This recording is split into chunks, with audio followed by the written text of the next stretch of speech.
You cannot negotiate your best position in chaos. And you certainly cannot reason with craziness. I mean, like for real. I see so many of my high achieving corporate women taking that position, taking that route to get what it is that they want. There's a better way. And I am telling you, it's going to result in a more peaceful path, and you'll have this sense of ease in doing it. You want to sign up for that? I bet you do. So tune into this video. I got some few things for you, okay? I promise you, you will take away some great value.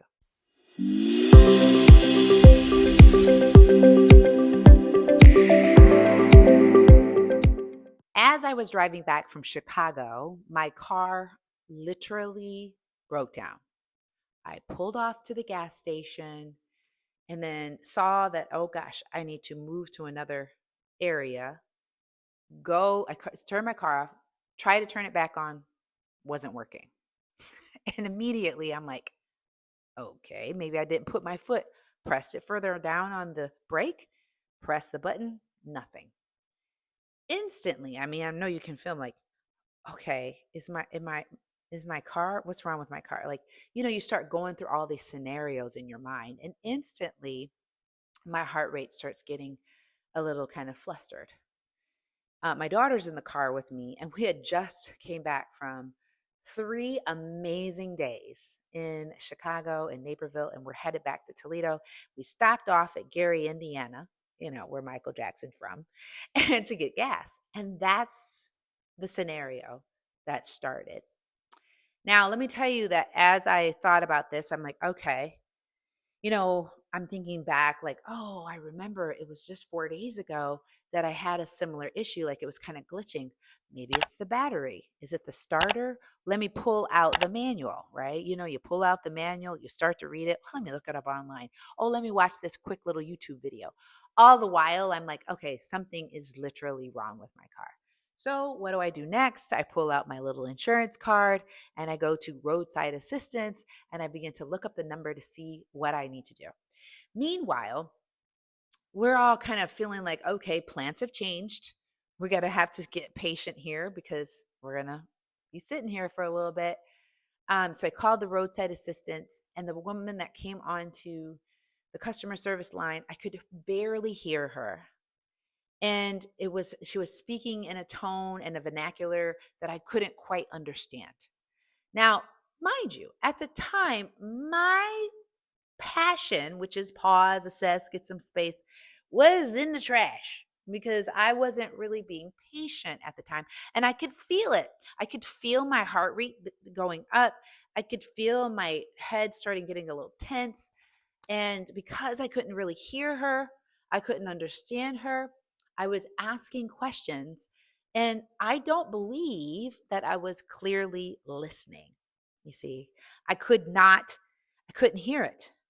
And that, my friends, is something that has been well researched. You see, oftentimes our frustration levels get high. We move into the fight, or freeze zone. And some of us fawn, which is people pleasing. And as a result, our senses kind of go up, but then we also have to, our energy is trying to go in so many different areas that we overlook things, right? We may not see something the way that it's being seen. We may not hear something the way it's intended, or we may not taste something because our senses are in overdrive. And so as a result, we have to, our mind, our primitive mind has to go, I can only concentrate on one thing at a time. Right. And at the time, I still hadn't removed the idea that I'm going to be sitting here for a long time. And the simple question was, are you going to call the tow person or am I? And I never heard her say, I will.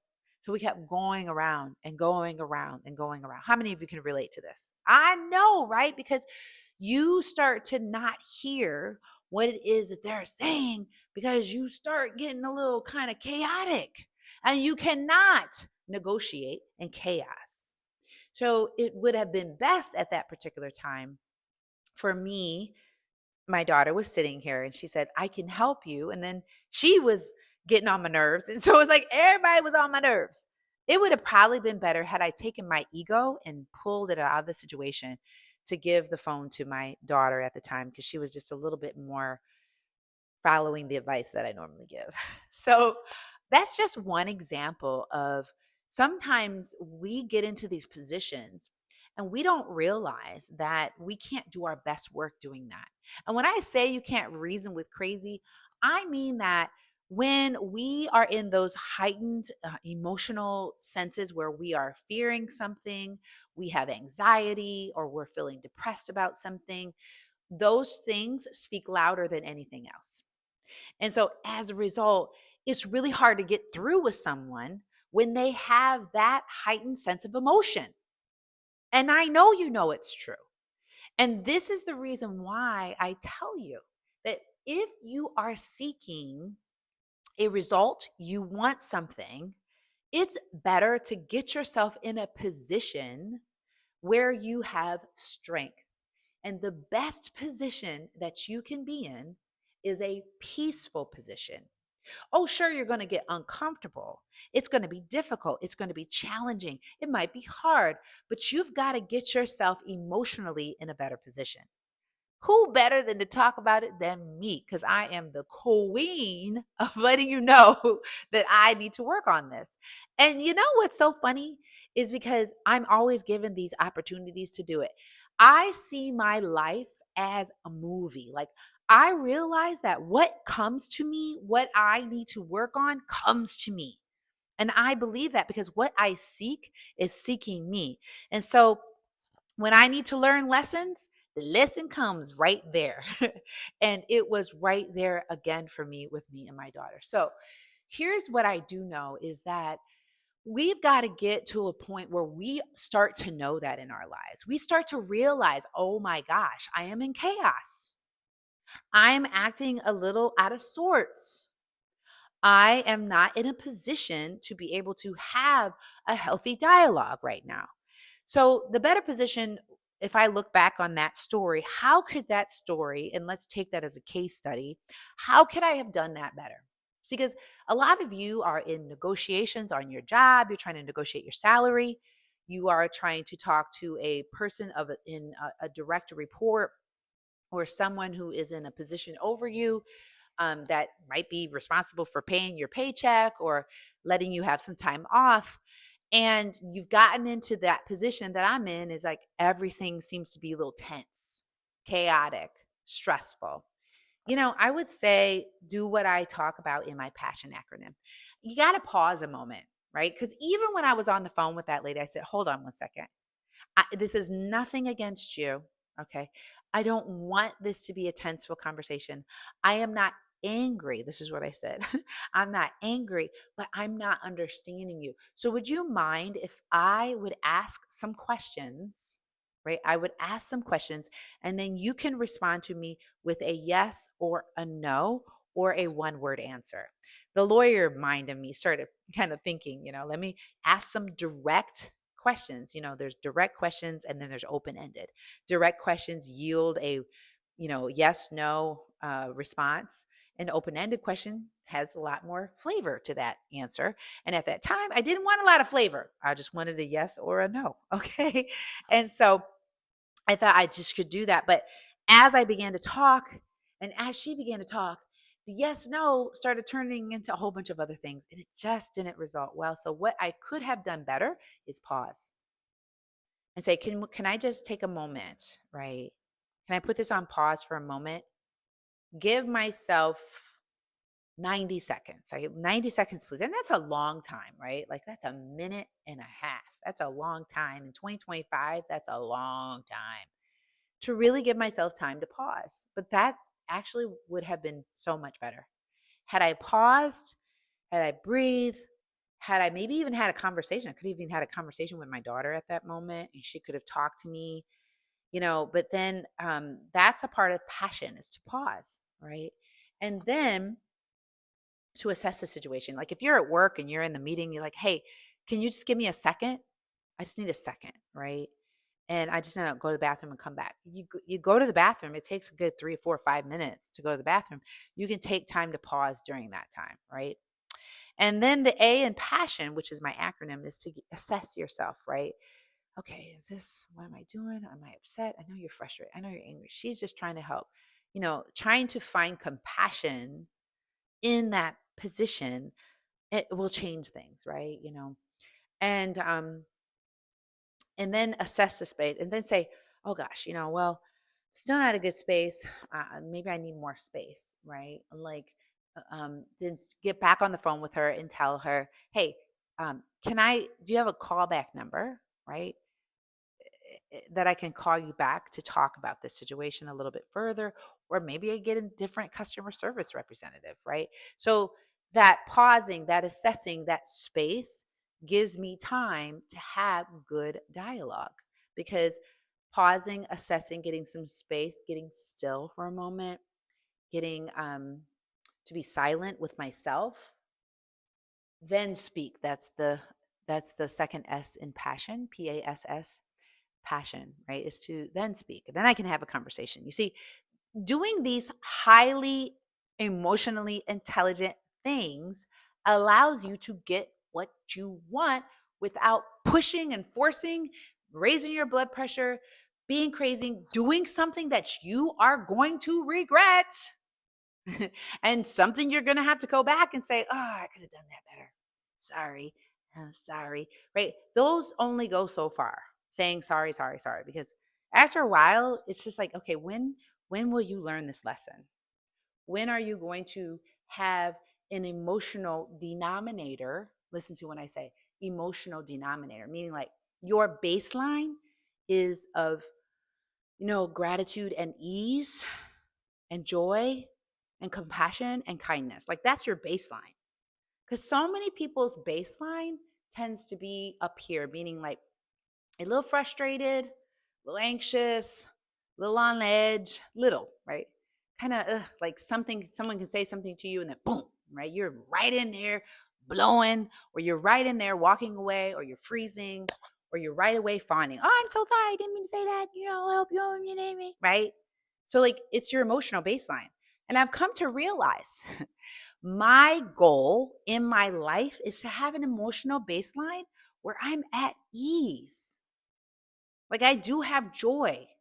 You may say, well, Diana, don't you work on this all the time? Yes.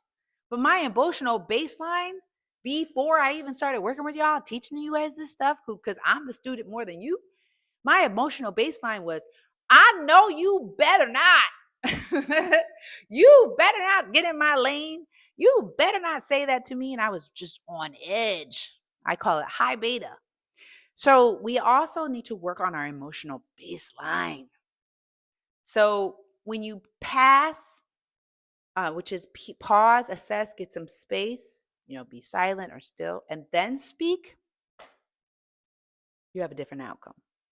Because you're passing on blurting out your first response, passing on judgment, passing on getting angry, passing on doing things that you are going to regret, right? So this is something that I believe all of us need to do, because as the PASSION acronym says, you pass on that, you gain insight. Girl, you was just frustrated. You become more open. Okay, you start to listen better. You get more curious. You're not asking and demanding, okay, I'm going to ask these direct questions, and start being like this dictator. And we know a lot about dictators these days, right? Um, and then you'll gain knowledge. Oh, okay, so this person's going to come, the tow truck is going to be here, then I'm going to get towed here, Can we take a deep breath in through our nose and out through our nose? Because just talking about the situation has got me feeling some kind of way. See, the thing is, you cannot negotiate your best position in chaos, right? You cannot. You cannot reason with crazy, even if it's you, because you're not going to have good outcome. So please take this information with you. Put this as a part of your overall daily regimen. Okay, where do I need to pause? Let me ask myself some questions, right? Let me get some space and work on myself and stop blaming everyone else for your actions. Mm, I said what I said. So I hope this information, did you find this information helpful? It's so good. Mm, it's so good, ain't it? I am so excited about this because I am learning every day. I want to be a better person. I want to have a good emotional baseline. And I do not want circumstances, people, situations to control me. I want to be in control. Raise your right hand, say, I want to be in control. I know. So let's work on this together. Promise? Pinky? Pinky? Yeah. So let's work on this together. Okay, so here's how we're going to continue. First, like and subscribe. Y'all know the drill. Like and subscribe. Be a part of my community. Secondly, yeah, be a part of my community. You can be a part of the Rise with Diana community and subscribe to our free newsletter. And we'll have a link here. And then the second thing is, well, third, one, two, three, three. We actually have a paid subscription, and this is a part of our paid subscription. We just give this to you guys because we want to add value to your lives and let y'all know what we're all about so you can taste and see that we are doing good things. So this would be something that we can put a link here. When we only open up the the paid newsletter on specific times, so, but we have a wait list and we'd love for you to join it. Okay, was this not good? Please share this with somebody who needs to hear this because I know I would have needed to hear this, and just lay it on them gently. Don't judge them when you share it, and let them know this is something you found valuable and you hope that they will find value too. Okay? All right. Thank you so much. I'll look forward to seeing you in the next video.